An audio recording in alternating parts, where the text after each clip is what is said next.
The Nimble with Numbers team presents Chalked Blocked with Bo Big Time McBrayer. I gotta know what a $5 shake tastes like. That's hot. That's hot. I want winners, folks. You don't know diddly. And his partner, Scott Stag Simpson. Do you know who I am? Trying to put Tiger Bomb on this jungle's nuts. That's cute. I remember when I had my first beer. I gotta catch a glimpse of these warlocks. Let's make a move. Let's make a move. Let's make a move. Good evening, everybody. Welcome back. We are at week 3, and this is the Clash of the Beards and Bellies, and I am happy to report that it is the first time in, 10 months that I can report that I took a victory in the Clash of the Beards and Bellies last week in a battle of snowflake futility. But we're not going to go into too much detail. Last week was embarrassing for both of us, at least in those lineups. We have a fresh slate ahead of us. Week 3, actually a really nice slate for high total games compared to the first 2 weeks. Let's jump right in, Scott. You're reeling. You're officially on a losing streak. You're losing in the cumulative points total now by 2. It's still really close. We have a long season with 16 more weeks to go, plus playoffs and Super Bowl. But I don't think you want to start a new losing streak like you did last year. Here's what I hear you saying, Bo. So here's what I hear. You're burying me. You're burying me. Yep. No. Well, I got to learn a little bit from being buried last week. You did. Congratulations on ending the streak and kicking my ass. I do have to say, I've learned from you, and I've added a little bit of your repertoire to my lineup today. And I thought I would. I see that. You dickhead. You're know. just a dickhead. God, you're over there on the Outer Banks that's somehow abbreviated to OBX, like it's an airport of some kind, which apparently it's North Carolina, just beachfront property. You're over there. You're probably got the ganja smoke in the air. You're having a good time, vibing like crazy, probably doing some ayahuasca with Aaron Rodgers. But it's a moot point because you're still having to set a lineup to try to beat me of all people. And I think you've been on a good run, but that run's over. And you're still up to your old tricks where you're like, oh, I'm going to steal a bit of Bo's strategy for the week, but the rest of it's yours. Like, I know it's still yours, even though you threw a couple guys in there that you knew I liked from previous talking to you about stacks really earlier in the week. You kind of got a sense for where I was going. And lo and behold, there you are, sliding in a little bit of an Oregon Duck flair right at the top of your board there, and matching me on the quarterback side. So what do you think? What's your thought process here with Marcus Mariota? I mean, honestly, this is more of a GPP play, and we both have it. But the reason that we like it is because he is averaging around 18 points a game. So he's already 3 maxing, right, at his value right now at 5,500. So that's just like his floor kind of so far. He's not even had a 25, 30-point game yet. He hasn't even rushed for any touchdowns yet. I mean, he's done certain things here and there that are good. He's got 88 rushing yards. He's 3rd in the league overall for quarterbacks. He's been efficient with the ball, getting it around to Drake London. Falcons are just trying to win, Scott. They're just trying to win. It makes me think he might get some goal line work this week then, because maybe and let's say he does stack up with your boy Pitts and London. It's going to be a free for all for him. So honestly, I love him as a GPP play down pay or pay down. Play. There we go. But he works here too. Yeah, this is a cash game because it's a head-to-head. You're trying to beat 50% of the field, which one-on-one is obviously the same thing as if you were to enter a 50-50 tournament, where if the top half of the field gets paid and the other half doesn't. And it's since this is a cash game, I'm strictly looking at points per dollar value. Right. And when it comes down to it, there isn't a better matchup for a guy to score 20 to 25 points at a lower price. And for me, that's as far as it goes. For me, it's also a little bit of, I want to shoot for that upside in points per dollar. And what better way to stack his 2 stud guys? One guy that's been a monster in his first 2 career games. Another guy we know is a monster that hasn't gotten going yet, Kyle Pitts. The double stack that cost me very little so I can go and get some other studs to go along with it. But I think it's a get-right game for the Falcons. I think that they're going to go into Seattle and smash the Seahawks. I just like the way they line up against the Seahawks. And for me, I think that this is the game where Arthur Smith starts to look like a real NFL head coach because he's going to go on the road to a tough environment and I believe win this game with his weapons. That's kind of how I see it going. So that's why I'm double stacking Falcons. And it's just there's so many reasons to do it for this type of lineup. Points per dollar value right on the surface. Kyle Pitts has 25 point upside at 4,800. Easy call. Even though he's done nothing the first 2 weeks, I'm not chasing those bad games either because I know what type of a player he is. And I don't want to miss it when he goes off. Well, also he's 4,800. He's not 5,900. That's crazy. No, it's great. I love that play. I wrote about it. I wrote about your stack in the Sports Gambling Podcast's top 10 stacks of the week for week 3. It's one of my favorite stacks. It could be sneaky, and it could really come through big time in this matchup. So, but let's jump into running backs now because I do love the quarterback because I've got him too. We both did a pay down and a little pay up, right? Not expensive pay up. We didn't go top shelf, the 25-year, Glenlivet. We went, like the 13-year, 14-year aged, something a little lower down, but still really good value. Talk about DeAndre Swift and this game against Minnesota and how it's the highest total on the board right now. DeAndre Swift is amazing, and I'm going to put him in just about every DFS lineup I can, especially in cash games. His PPR floor is the same as any other $8,000+ player. And he's still every week underpriced for what he's doing. He's underpriced based on the matchup this week. We just saw Minnesota get absolutely slashed and burned in prime time by the Eagles. Yeah. Aaron Jones. And guess what? The Eagles and the Lions are built pretty similar. They're both hard-nosed, built through the trenches. They love to run the football. They have a surprisingly good passing game through the running back position, and the wide receivers are pretty good. Detroit offense surprisingly has been really good this year, and Minnesota's defense I thought would be better this year because their pass rush is on paper pretty good. But what we've seen is their secondary getting lit up. Their linebackers are kind of slow. And you give me slow linebackers like we got last week with the Commanders, and it was kind of easy to throw in DeAndre Swift because who's going to cover him?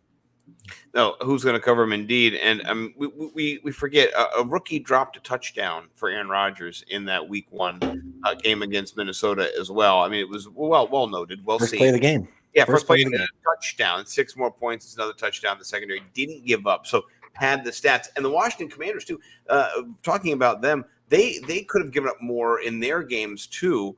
And so that's a transition for me. I really like Miles Sanders this week. I wrote about him in my own website. I put plays. I couldn't believe it. I'm writing about Miles Sanders right now as your pay down value back. But think about the price. It's so low for what he's doing. It's the price, right? He's getting 17.5 opportunities per game. And for him, that's great. Like, that's consistent. He hasn't done that in years where he's been getting those touches. And does he have a rushing touchdown? He had one in week 1. It got him off the schneid. He had 0 last year. It's crazy. So right? the thing with Miles Sanders is he's one of those players where you have to remember in DFS, every player is actually just a salary. Right. Like, you cannot use the names against or for these players in DFS.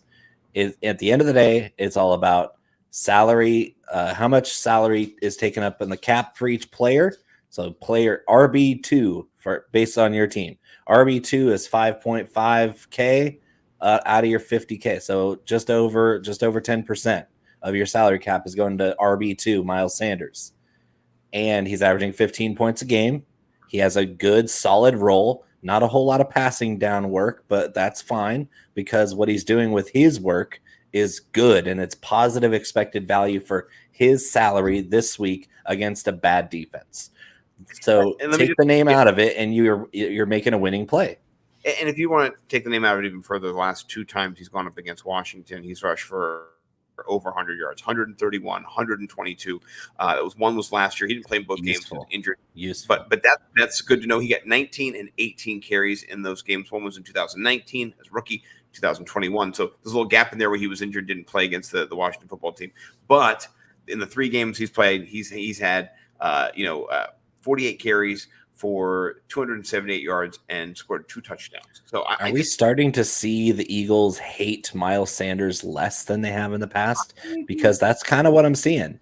Is we expected kind of a more of a timeshare with him and Gainwell and Boston Scott, and so far it's been pretty solidly first and second down every 2 out of 3 series. Miles Sanders has the job, and with how much they run the football in Philly, he's becoming a more stable option for a cash game, especially at his 5,500. So cheap for Miles Sanders.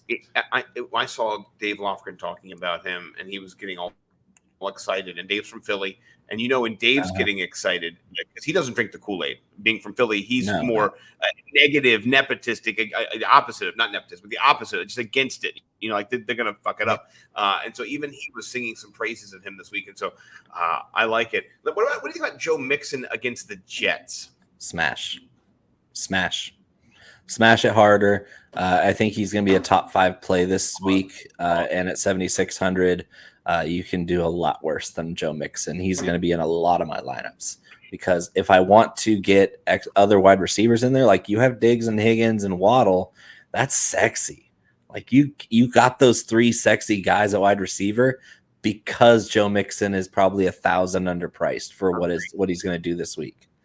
He has the most opportunities at running back through the first 2 weeks. He's got 60 opportunities, and 13 of them have been through the air. He is 4th in RB targets. I mean, you can play JT or Christian McCaffrey. You get this virtually the same floor as Joe Mixon for your cash game lineup, but you're not going to get all 3 of those wide receivers with those more expensive running backs. You just can't. You talked about one of my favorite and also your favorite wide receivers too off the top, and that's Stephon Diggs. Let's talk about Diggs. He's the leading DraftKings point producer by 7 over somebody called Cooper Kupp. He's wide receiver 1, no matter the format right now. Right. He is the bee's knees, and he is priced down at the wide receiver 5. Is that correct? Wide receiver. Yep. This week, what is going on, DraftKings? You have Cooper Kupp $2,200 more expensive. It's a travesty. He should be in every single cash lineup. And Diggs, I saw the video, a couple reps of Gabe Davis this week, who says he's going to play, but obviously not 100% with that injury. Diggs is the only good wide receiver running routes downfield for Buffalo right now, as long as Gabe Davis is hobbling. And Cooper Kupp has Allen Robinson, perfectly capable Allen Robinson opposite him. So I think Diggs is a better play this week. And when you counter in the $2,200 price difference, it's a smash. Yeah. You cannot ignore Stephon Diggs this week. No, you should not be ignoring him at all. He's dangerous. I love how Maryland changed their logo on Twitter to the university that Stephon Diggs went to, or the whatever it was, like the house that Stephon built, or whatever it was. I mean, they just that was them. They were defined by Stephon Diggs, and I love it as a Terp. Let's talk though a little bit more about Jalen Waddle, because right now he's the 5th leading scorer on DraftKings. Him and Tyreek Hill are separated by the 2 points at 63, 60.8. So they're right there, and he is so underpriced. What is wrong with these people? I don't understand. Well, thankfully, it's not people. It's an algorithm that they use to determine salaries. It's benefiting us. Buffalo has 3 members of their defense out for Sunday. So run to the bank with either Hill or Waddle yet again this week, after we both called for the Miami-Baltimore game to be heavily stacked last week. It won everybody money. And here we are again, Jalen Waddle, underpriced against a banged-up defense, a good defense, a really good defense. But that just means he's going to be even more leveraged against the field, because the people that don't know that Buffalo has a bunch of guys out for this week are going to shy away from Jalen Waddle and Tyreek Hill because of how tough Buffalo's been the first 2 weeks. It's a different scenario. Every week is a new equation. And Jalen Waddle and Tyreek Hill are both in the equation yet again this week, because Miami's offense is for freaking real. Wow. Last week, Bo put it out there. He put the clip of us talking about it. My claim was that Tua was the Millie Maker winning quarterback. Last time I checked, you were right. and it's not hard to see when you're going up against two rookies and then Marcus Peters, who hasn't played in over a year, with coming off an ACL. If you understand football, it's just right there. The information is right there. It's just you're plucking it out of the air. And this week, I think there's another opportunity, like you said, with some injuries. You hate to see Dan go down, and then to get brushed aside by the opposing player. Didn't know he was hurt, but just a bad situation all around. I'm worried about your lineup being really good this week. Like, I like mine, but I love yours. So I'm looking at it going, this could be some bullshit where you get back on a lead here because you've built a really solid team. Well, let me just say, though, you have the nuts, and that is A.J. Brown against Washington. If Jalen Hurts just does not keep the ball to himself touchdown-wise, which he's done so far, he only has 1 passing touchdown, 3 running, right? So he's kind of keeping it to – if he spreads it around and gets A.J. Brown at least 1 touchdown, you're talking about at least 25 points, maybe even pushing 30 points. So that is a game changer, my friend. I am scared. Talk about underpriced. Freaking death of it. If you put A.J. Brown, Waddle, T. Higgins in your lineup with DeAndre Swift and somehow Mixon, you might be winning $1 million this week. Put Mariota in there too. Stack it up with your boy Kyle Pitts in the tight end position and just ching. Anyway, what do you think though about AJ Brown? Because I've talked a lot about it. I want to hear what you think. Smash. Washington is super weak in the middle of the field, and AJ Brown runs a ton of in-breaking routes. He lit Minnesota up. Just, it doesn't matter if you leverage him outside to force him or leverage him inside to force him out breaking routes. He's going to beat that leverage in coverage, and he's going to run those slants and digs and crossers, and him in the open field is just terrifying. This is a freak of nature athlete along the same lines as his college teammate DK Metcalf, where these guys are just absolute thoroughbreds. And AJ Brown has a quarterback that can extend plays, move around the pocket. Like, Tannehill's okay at that. He's not Jalen Hurts level of extending plays past the 3 or 5 step drop where the normal progressions take place. AJ Brown get open within that scheme. But if the play breaks down and Jalen Hurts is rolling out and you have to cover AJ Brown for extra seconds, good freaking luck. Like, that's why he's tearing defenses up, because Jalen Hurts is extending plays and AJ Brown's running amok. Well, they couldn't tackle Amon-Ra St. Brown, right? And Amon-Ra St. Brown is like a little mini-me version of AJ Brown. Not as strong. He's strong. He's a slot guy, though. He's like Matt Harmon calls him. He's Bud Light Cooper Kupp, who's elusive, but he's not AJ Brown. Right. Well, I'm saying though, he can run through you, AJ Brown, and the Washington Commanders couldn't get the little guy, right? Who just ran away from him. The big guy can run over you and around you and through you and past you because that's what he does. The Washington Commanders don't have linebackers. They don't have linebackers tackle. It's going to need those. So listen, the price points here are the price points, but the pivot point in this game is we know the Eagles are going to eat. Is it going to be Brown? Is it going to be Sanders? That's how this game is going to be won between me and you, really. Who gets the touchdowns? And we'll be watching with bated breath. Let's get a few more in our flex, and we got the same defense. It's cheap. It's the Jags. They've got a tall total. And you know what? They've got a guy with a broken or cartilage attached to his rib, who's got a couple of injured receivers. It's an interesting matchup for sure. But let's talk about Dortch. You're getting Dortched, bro. The human Dortch, as everybody's calling him on Twitter. I call him a creamy Dorchata to go with my burrito. He's in a perfect scheme fit. He went from 3,300 to 3,800 last week to 4,300 this week. He's still underpriced for his role in the Arizona offense. I think the Rams are going to destroy Arizona.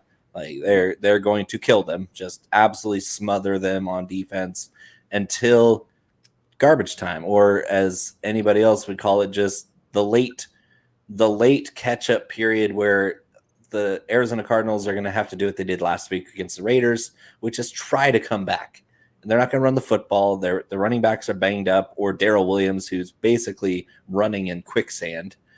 And you have Dortch out there in the slot running these zippy little routes, and that's all Arizona does. They just run a bunch of zippy little routes out of 4 wide and 5 wide packages, where if you have soft corner, like your nickel corners giving him 10 yards of cushion. He's going to run a 5 or 6 yard route, turn around, catch it, and hopefully break a tackle. And if he doesn't, he still gets 1.5 points for every time he does that.